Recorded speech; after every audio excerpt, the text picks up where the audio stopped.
নমস্কাৰ।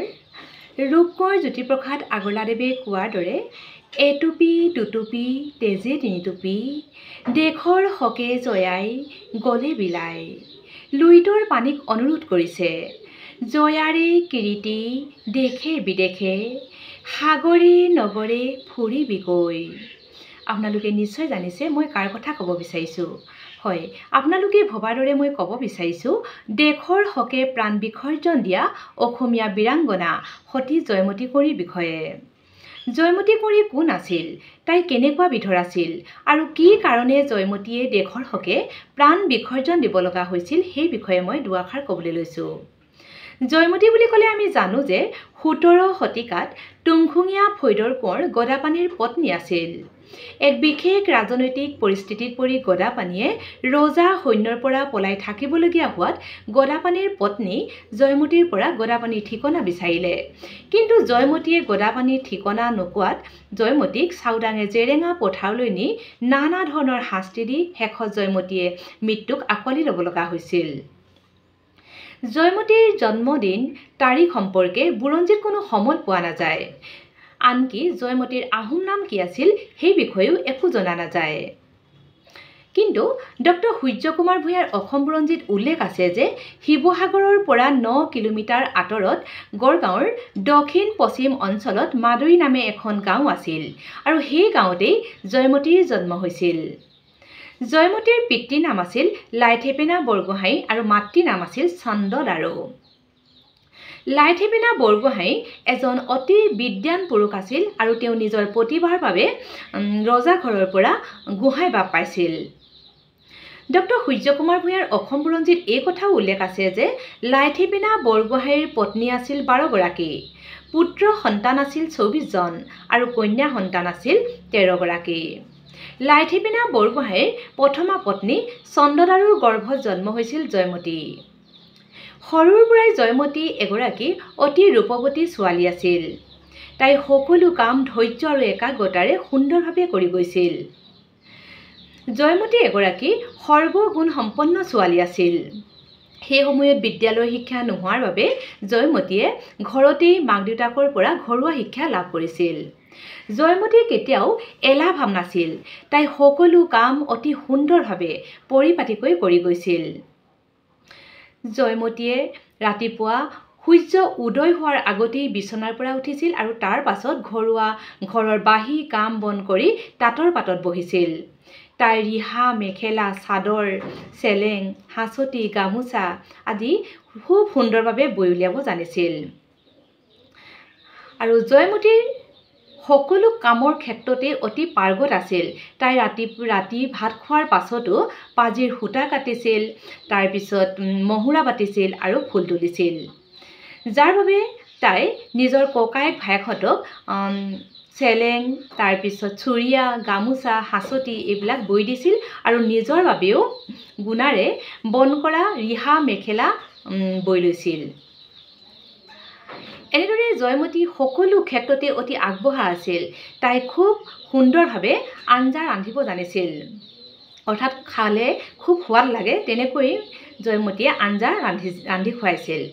তাৰপিছত তাই খুব ধুনীয়াকৈ পিঠাবিলাকো বনাব জানিছিল। তিল পিঠা, ঘিলা পিঠা, সুতুলি পিঠা, তাৰপিছত ভাপত দিয়া পিঠা, গুৰ পিঠা আদি নানা ধৰণৰ পিঠা অতি ধুনীয়াকৈ বনাব পাৰিছিল।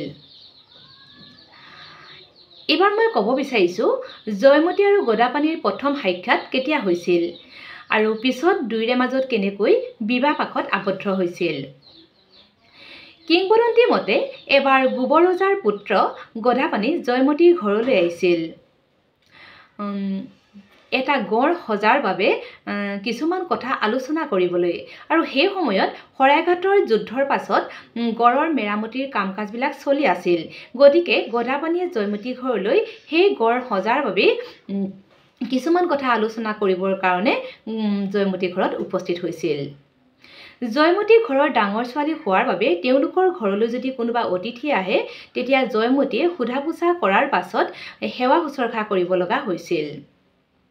গতিকে যেতিয়া গদাপাণি জয়মতীৰ ঘৰত উপস্থিত হ'ল সেইদিনা আছিল জেঠমহীয়া ভীষণ চোকা ৰ'দ তাতে গদাপাণি বহু দূৰ খোজকাঢ়ি অহাৰ বাবে গদাপাণি কণ্ঠ শুকাই গৈছিল গতিকে জয়মতীৰ ঘৰত উপস্থিত হৈয়ে গদাপাণিয়ে তেওঁলোকৰ ঘৰত যি খোৱা বস্তু আছে তাকে খাব বিচাৰিছিল আৰু সেইকাৰণে জয়মতীয়ে গদাপাণিক বহিবলৈ দি পিছত ভিতৰলৈ গৈ দেখিলে যে তেওঁলোকৰ ঘৰত সেইদিনা দুপৰীয়া সাঁজ সকলোৱে খোৱাৰ পাছত চৰুত পানী দি থোৱা ভাতকেইটাৰ বাহিৰে আৰু একোৱেই নাছিল আনকি সেইদিনাখন জয়মতীৰ ঘৰত শাকপাত এটাও নাছিল সেইকাৰণে জয়মতীয়ে কি কৰিম কি নকৰিম বুলি ভাবি ঘৰৰ পিছফালে থকা কঠীয়াডৰাৰ ওচৰ পালেগৈ আৰু কঠীয়াডৰাৰ পৰা কঠীয়াৰ কোঁ এখিনি ছিঙি আনি মিহিকৈ কুটি ভাজিলে আৰু তাৰ পাছত হাতীখুজীয়া বাতি এটাত পইতা ভাতকেইটাৰে সৈতে খাবলৈ দিলে আৰু লগত দিলে লুণ তেল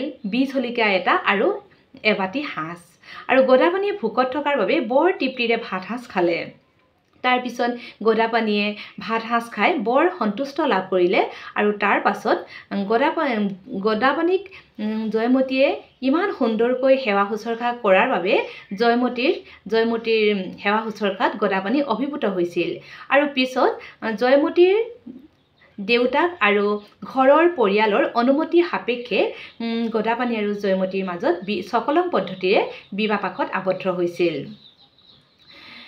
জয়মতী আৰু গদাপাণিৰ বিয়া হোৱাৰ 2 বছৰ পাছতেই গদাপাণিৰ দেউতাক গোবৰ ৰজা হৈছিল আৰু গদাপাণিৰ ঘৰতো অৰ্থাৎ গোবৰ ৰজাৰ ঘৰতো জয়মতীয়ে ঘৰৰ সকলো দায়িত্ব পালন কৰিছিল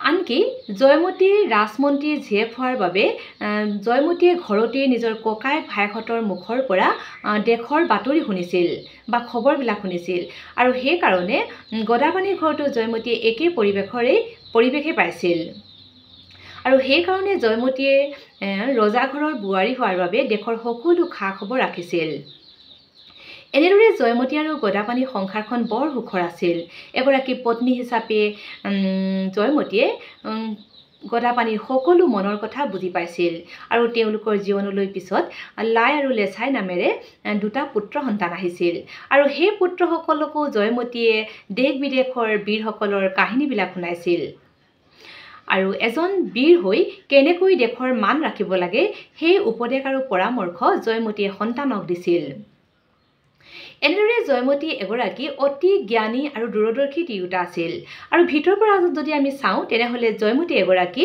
অতি আত্মবিশ্বাসী আৰু দৃঢ় আছিল এনেদৰে গদাপাণি আৰু জয়মতীৰ সংসাৰখন আগবাঢ়ি গৈছিল কিন্তু সেই সময়ত দেশৰ পৰিস্থিতি একেবাৰে ভাল নাছিল জয়মতী বুলি ক'লে লালুকোলা বৰফুকনৰ নামটো ওতঃপ্ৰোতভাৱে জড়িত হৈ থাকে গতিকে জয়মতীৰ বিষয়ে জানিবলৈ হলে আমি লালুকোলাৰ বৰফুকনৰ বিষয়ে কিছু কথা আমি জানিবই লাগিব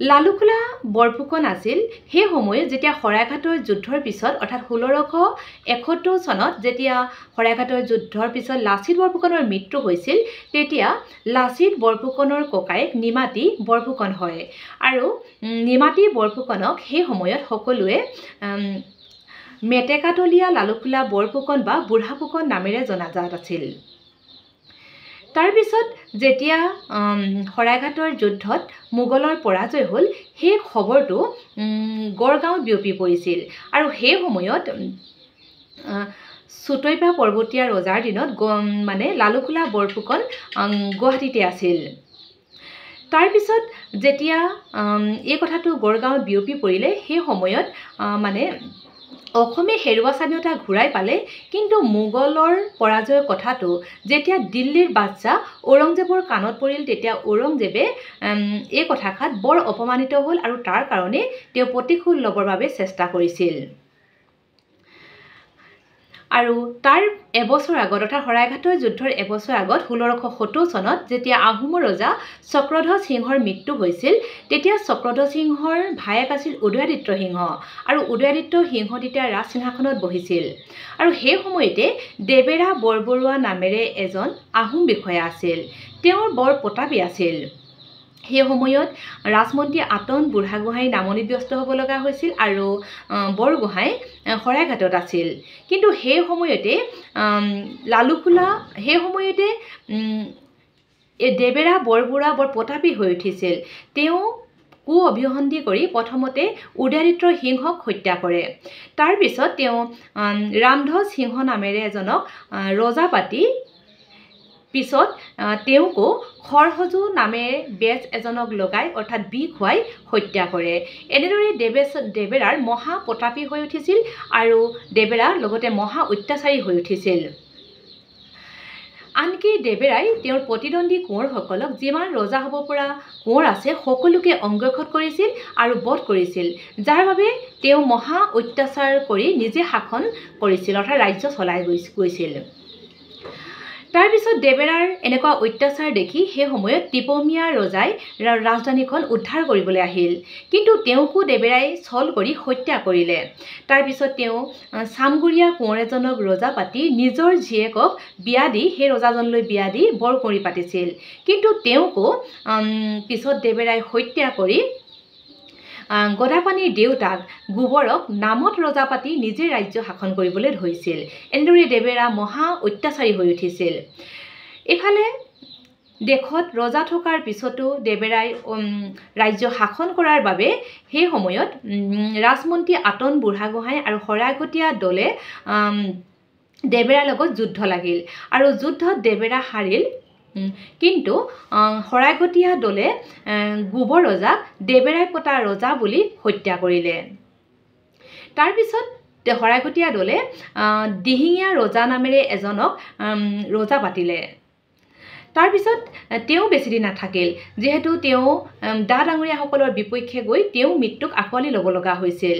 এনেদৰেই ৰাজ্যখন অথিৰ অবিৰ হ'বলৈ ধৰিলে। পিছত কিন্তু দেবেৰাক খুকুবিল সত্ৰত দেবেৰাই লুকাই আছিলে আৰু তাৰ পৰাই ধৰি আনি দেবেৰাক মানে শুলত দি বধ কৰিলে। তাৰপিছত দেবেৰাৰ মৃত্যুৰ পিছত লালুখোলা বৰফুকনে কিন্তু গুৱাহাটীতে আছিল। তাৰপিছত আটন বুঢ়াগোহাঁই আৰু লালুখোলা বৰফুকনে মানে দেশৰ কামত দুয়ো ব্যস্ত হ'ব লগা হৈছিল আৰু সেই সময়তেই যেতিয়া বুঢ়াগোহাঁইৰ অনুপস্থিতিত সেই গড়গাঁওখনত বিভিন্ন অৰাজকতাই দেখা দিছিল আৰু অৰাজকতাই দেখা দিয়াৰ বাবে আটন বুঢ়াগোহাঁই ৰাজ্যক অৰ্থাৎ গড়গাঁও ৰাজ্যখন শান্তি স্থাপনৰ বাবে তেওঁ গড়গাঁৱলৈ যাব লগা হৈছিল। কিন্তু সেই সময়তে লালুখোলাই মোগলৰ লগত যোগাযোগ আৰম্ভ কৰিছিল।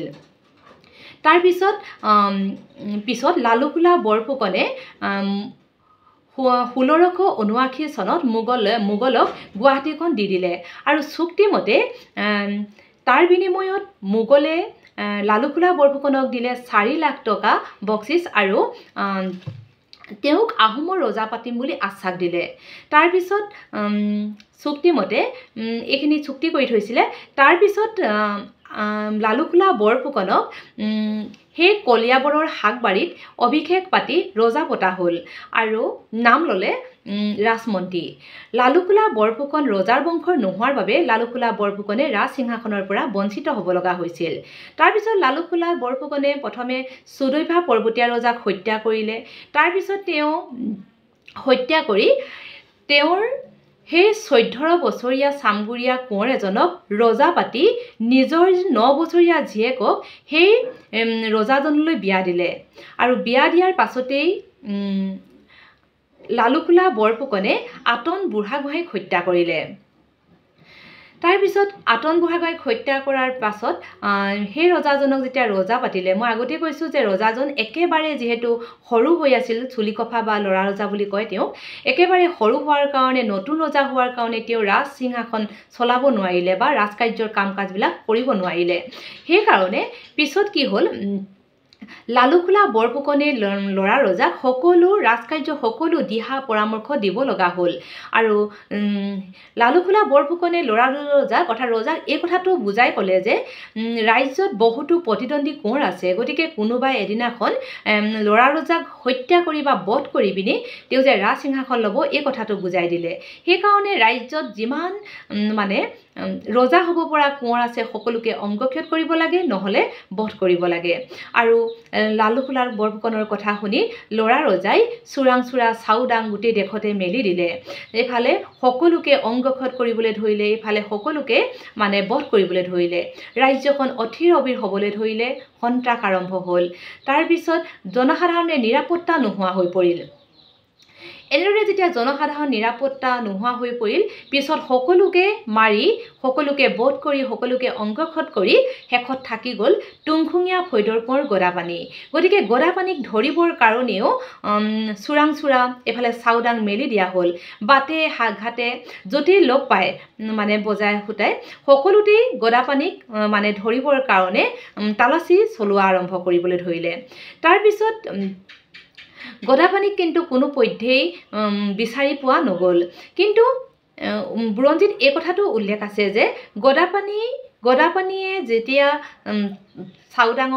চাউদাঙে লগ পাইছিলে তেতিয়া কেইবাবাৰো বোলে গদাপাণিয়ে চাউদাঙৰ মুখামুখি হৈছিল কিন্তু গদাপাণি মহা শক্তিশালী হোৱাৰ কাৰণে সেই চাউদাঙৰ হাতৰ পৰাও তেওঁ বাচি আহিবলৈ সক্ষম হৈছিল তাৰপিছত যেতিয়া গদাপাণিক ধৰিব নোৱাৰিলে তেতিয়া লালুকৰ আৰু শান্তি নোহোৱা হ'ল তেওঁ পিছত গম পালে যে গদাপাণি পলাই গ'ল সেইকাৰণে কি কৰিলে গদাপাণিক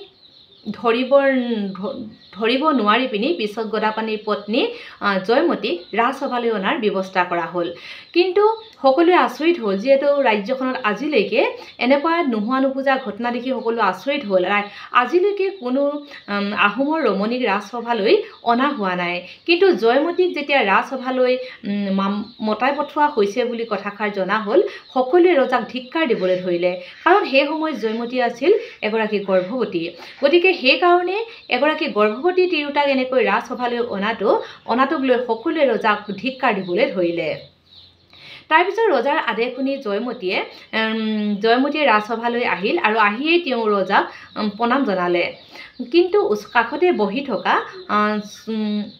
লালুকোলা বৰফুকনৰ ফালে তেওঁ কেৰাহীকো নাচালে লগে লগে লালুকোলাৰ অত্যন্ত খং উঠিল আৰু সেইকাৰণে ৰজাক ক'লে যে গদাপাণি ক'লৈ গ'ল তেওঁক জয়মতীক সোধা যাওক লগে লগে গদাপাণি ক'লৈ গ'ল ল'ৰা ৰজাই কেইবাবাৰো সুধিলে জয়মতীক কিন্তু জয়মতীয়ে এবাৰো গদাপাণি ক'লৈ গ'ল সেই কথাষাৰ নক'লে আৰু সেইকাৰণে লালুকোলা বৰফুকনৰ অত্যন্ত খং উঠিল আৰু চাউদাং বৰুৱাক মাতি তেওঁ নানা ধৰণৰ শাস্তি দিবলৈ ক'লে জয়মতীক আৰু সেইকাৰণে তেওঁ প্ৰথমেই জয়মতীক জেৰেঙা পথাৰলৈ নি কুটকুৰা গছত মেৰিয়াই বান্ধি গাৰ ছাল এৰুৱাই যোৱাকৈ কোবাবলৈ কৈছিল তাৰপিছত গৰম লুৰ শলা গাত লগাই দিবলৈ কৈছিল গুটলা গৰম পানী গাত ঢালি বখলে গাৰ মাংস খহাই দিবলৈ কৈছিল তাৰপিছত আমলৰি মেলি দিবলৈ ক'লে আৰু চুৰাত পাতো মেলি দিবলৈ ক'লে অৰ্থাৎ লগাই দিবলৈ ক'লে তাৰপিছত হিমানতো জয়মতীয়ে কিন্তু এবাৰো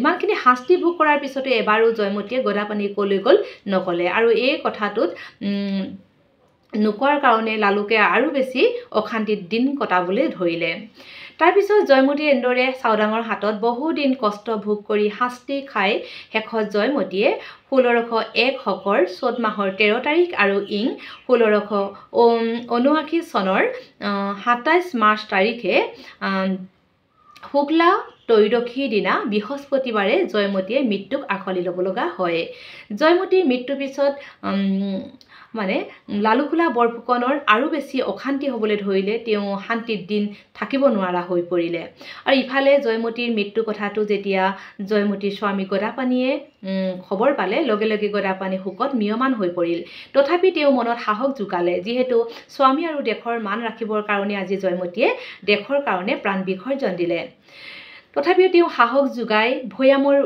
পৰ্বতৰ পৰা ভৈয়ামলৈ আহিবৰ কাৰণে গদাপাণিয়ে চিন্তা কৰিলে আৰু যেতিয়া সকলো জনসাধাৰণে মানে গদাপাণিৰ ওপৰত বিশ্বাস সততা আৰু আস্থা আছিল আৰু সেইকাৰণে যেতিয়া গদাপাণিয়ে পৰ্বতৰ পৰা ভৈয়ামলৈ উভতি আহিছিল তেতিয়া সকলোৱে তেওঁক সহায় সহযোগিতা আগবঢ়াইছিল আৰু গদাপাণিক সহায় সহযোগিতা আগবঢ়োৱাৰ বাবেই গদাপাণিয়ে 1603 শকৰ ইং 1600 81 চনত ৰাজসিংহাসনত বহিল আৰু গদাপাণিৰ নাম ল'লে গদাপাণিৰ হিন্দু মতে গদাধৰ সিংহ আৰু আহোম মতে নাম হ'ল চুপাতফা। এনেদৰে জয়মতী আৰু প্ৰজাৰ মনৰ আশা পূৰণ হ'ল আৰু গদাপাণিয়ে ৰাজসিংহাসনত বহিয়ে দেশত শান্তি স্থাপনৰ ব্যৱস্থা কৰিবলৈ ধৰিলে। দেশত যিমান বিদ্ৰোহী দেশদ্ৰোহী লোক আছে সকলোকে ধৰি আনি কঠোৰ শাস্তি প্ৰদান কৰিলে। তাৰপিছত গদাপাণিয়ে তেওঁ আত্মগোপন কৰি থকাৰ সময়ত যিসকলে গদাপাণিক সহায় কৰিছিল সেইসকলক মাতি আনি যোগ্যানুসাৰে মাটি বাৰী দি কৃতজ্ঞতা প্ৰকাশ কৰিলে। তাৰপিছত পুখুৰী খন্দাই আলি বন্ধাই গদাপাণিয়ে বহুতৰে নামত ঋণ স্বীকাৰ কৰিলে। এনেদৰেই অসমত পোনপ্ৰথমবাৰৰ বাবে মাটি পিয়লৰ কাম আৰম্ভ কৰিলে। পিছত গদাপাণিয়ে 1617 চনত গদাপাণিৰ মৃত্যু হয় আৰু গদাপাণিয়ে একেলেঠাৰিয়ে 15 বছৰ কাল ৰাজত্ব কৰি এজন সুদক্ষ প্ৰজাবৎসল ৰজা হিচাপে তেওঁৰ অসম বুৰঞ্জীত তেওঁ চিৰ যুগমীয়া কৰি তেওঁ নাম লিখি থৈ গ'ল। আৰু আজি জয়মতী আৰু গদাপাণিৰ বিষয়ে মই ইয়াকে ক'লোঁ। ভিডিঅ'টো বহুত দীঘল হ'ল আৰু বহুত থাকি গ'ল, মাজে মাজে মই বহুত আঁতৰাই পিনি কথাখিনি কৈছোঁ, যিহেতু মই চাই লোৱা নাই, গতিকে কথাখিনি কওঁতে হয়তো কিবা ভুল ত্ৰুটি ৰৈ গৈছে, গতিকে আপোনালোকে মাফ কৰিব বুলি আশা কৰিলোঁ আৰু ভিডিঅ'টো মই ইমানতে কৈ সামৰণি মাৰিছোঁ। নমস্কাৰ।